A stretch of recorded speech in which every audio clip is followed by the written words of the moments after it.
política influenciou nas questões emocionais da população brasileira desde a última eleição de 2018? Nossa, Quantos medos, hein? Quantos pacientes a gente recebeu com anseios e medos do que ia acontecer depois que o presidente assumisse, ou se ele não assumisse, o que iria acontecer, como ficaria a economia do Brasil, quanto isso causou pânico nas pessoas. Eu recebi muitos pacientes com essa questão de pânico mesmo. Eu vou embora do Brasil, o Brasil não dá mais para mim, e as famílias sofrendo com tudo isso, né? Eram muitos e sis, né? E se, mas a gente muitas vezes esquece de trabalhar na questão concreta. Então são autorregras que a gente constrói, que a gente acha que tem que ser daquela forma e a gente já se comporta como se fosse uma verdade, sendo que a coisa ainda nem aconteceu. Sim, e na verdade as pessoas colocam como se aquela situação fosse preditora para um sofrimento emocional. Quanto muitas vezes não é a situação, mas sim a maneira como a pessoa já costuma interpretar a vida dela, o mundo dela, o comportamento dos outros. Então a política, ela na verdade, ela vem só somando que uma coisa que já é da própria pessoa. Uma questão que já é social, né? A questão da ansiedade, quando a gente fala do tema de ansiedade, a gente já não fala de um contexto individual, a gente fala de um contexto que a gente já está falando do social. Né? Como é difícil a gente aqui, né, em consultório, pegar pacientes que não têm alguma questão com ansiedade. Sim. Então, na verdade, a política ela só vem agravar um contexto que já estava instalado na sociedade, Sim. que é a questão da ansiedade mesmo. Só despertou.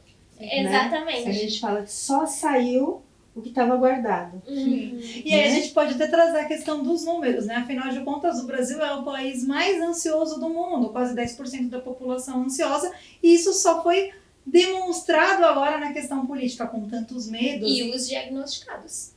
A gente contabiliza os casos diagnosticados, né? Porque quando a gente pensa em saúde mental, a gente sempre tem que levar em conta que não existe estudo para tudo, né? A gente estuda os casos que chegam aqui e os que não chegam. Porque os que chegam aqui já chegam doentes com a doença instalada. E os que não chegam aqui e estão com a doença instalada e muitas vezes não tem dinheiro para pagar, enfim. E eu acho que esse ano no Brasil foi muito geral esse medo da população em relação à questão política.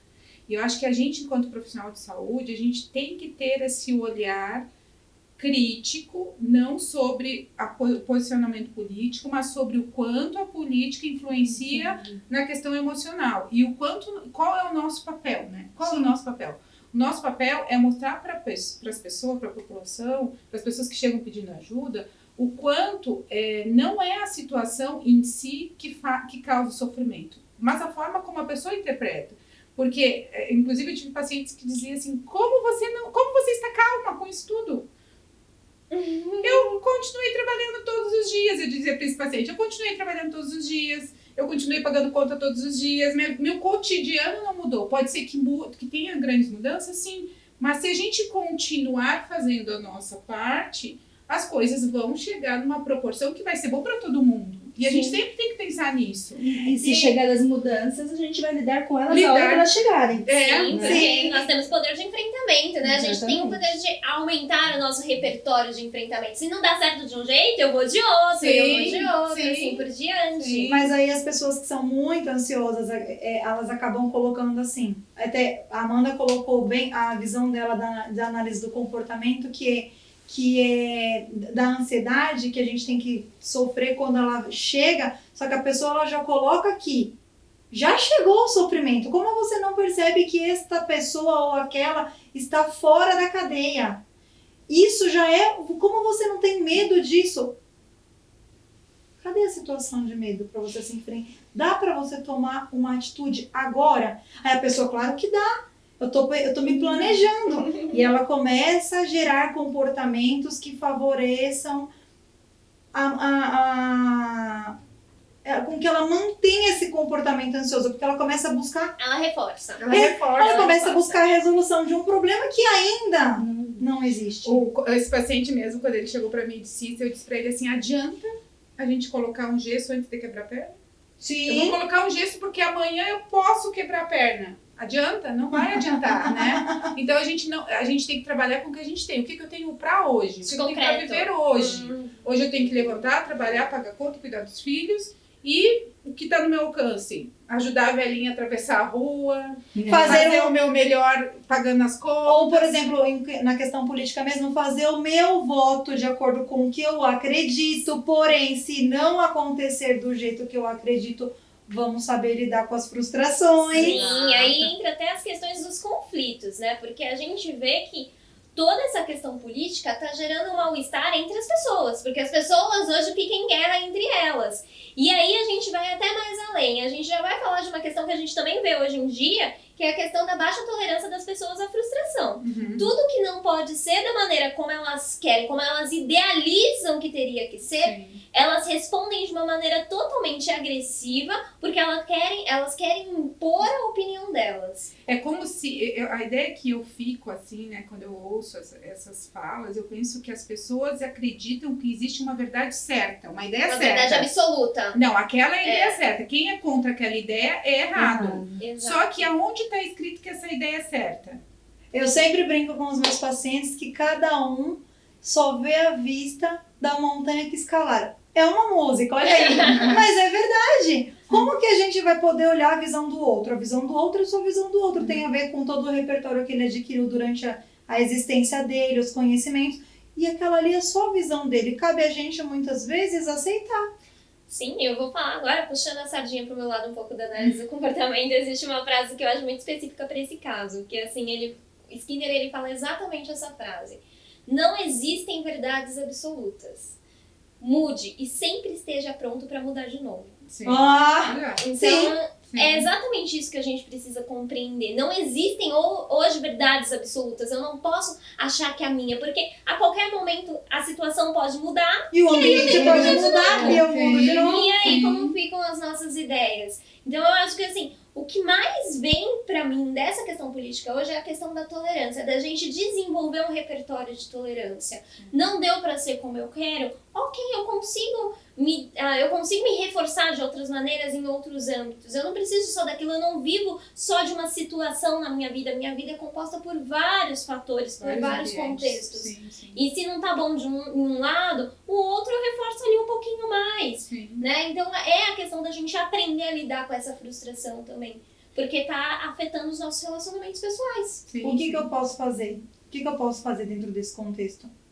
A gente tem que trabalhar dentro do que é possível fazer. Eu sempre brinco aqui, o que adianta a gente ficar se preocupando, sendo que a gente não vai conseguir tomar uma atitude dentro daquela preocupação para sanar um problema real. Mesmo se existir um problema real, a gente tem que pensar, tá, o que eu posso fazer para resolver esse problema? Dentro do meu quadrado, dentro do que eu posso fazer.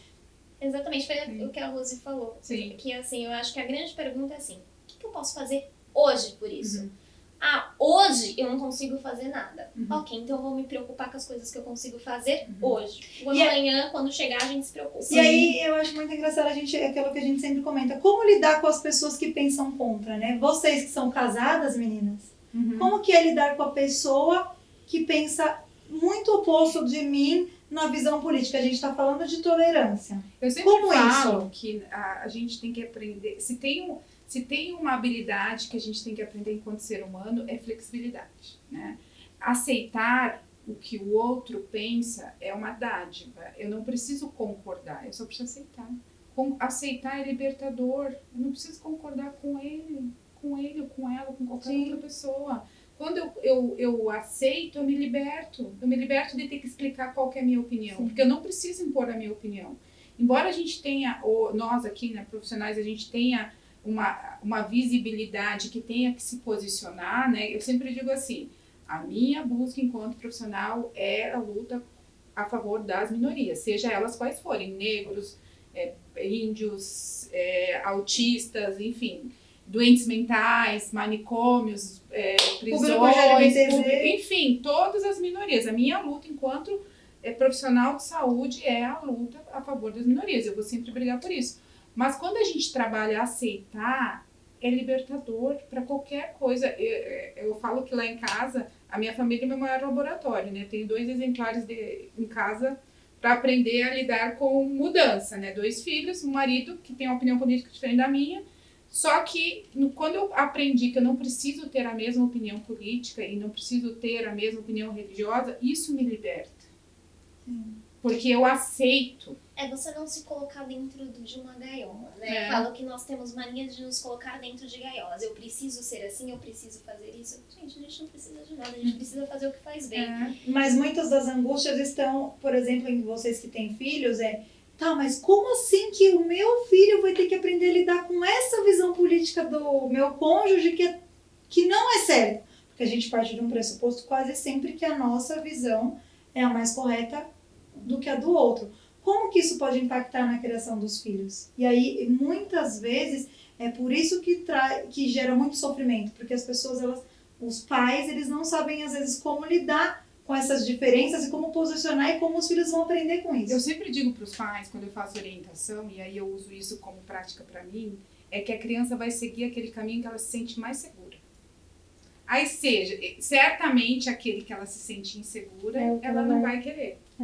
Então, se ela sente que aquela mãe se posiciona, mas não agride, se ela sente que aquela mãe aceita, concorda, mas não aceita, e não agride, ela vai entender que aquilo a deixa em paz, e aí ela vai se sentir segura, ela vai seguir. E assim, o quanto é importante para a criança lidar com a diversidade. Sim. Também. A gente está acabando de falar de um déficit de repertório para se comportar, e por isso a gente se comporta de maneiras agressivas. Se a criança ela tiver acesso a 2 modelos, o quão mais rico será para ela, porque ela vai ter 2 caminhos para ela seguir, ela vai ter 2 repertórios em que ela vai poder escolher. Isso é muito importante também. Sim. É um assunto que dá pano para manga, como dizem por aí, mas a gente aqui do Instituto Flowir, a gente trouxe um pouco esse assunto, mais para falar um pouco sobre como que as nossas teorias, como o nosso método de trabalho pode ajudar as pessoas no sofrimento em que a política acaba gerando nas famílias e na pessoa como um indivíduo mesmo.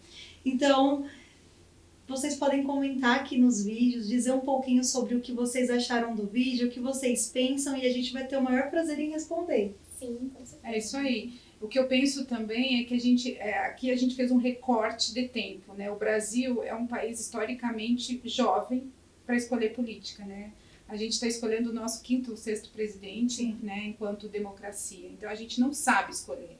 Então, até nisso a gente tem que pensar na saúde e saúde mental, né? O quanto as pessoas ainda se sentem capazes ou incapazes de fazer essa escolha por conta de ser um voto obrigatório e tudo mais. Então, isso tudo está dentro de um contexto que eu acho que é disso que a gente está falando aqui, do quanto a população ela se sente insegura porque ela não se sente preparada. Então, o nosso papel enquanto saúde mental é estar aqui para atender essas demandas. Sim, e compreender que a aprendizagem é um processo de acerto e erro. Então, Exato. Ok a gente errar. Ok. Tá tudo bem, né? Tá tudo bem. Então é isso, gente. Obrigada por assistirem a gente e se inscreva no nosso canal e até mais. Tchau, Tchau, tchau.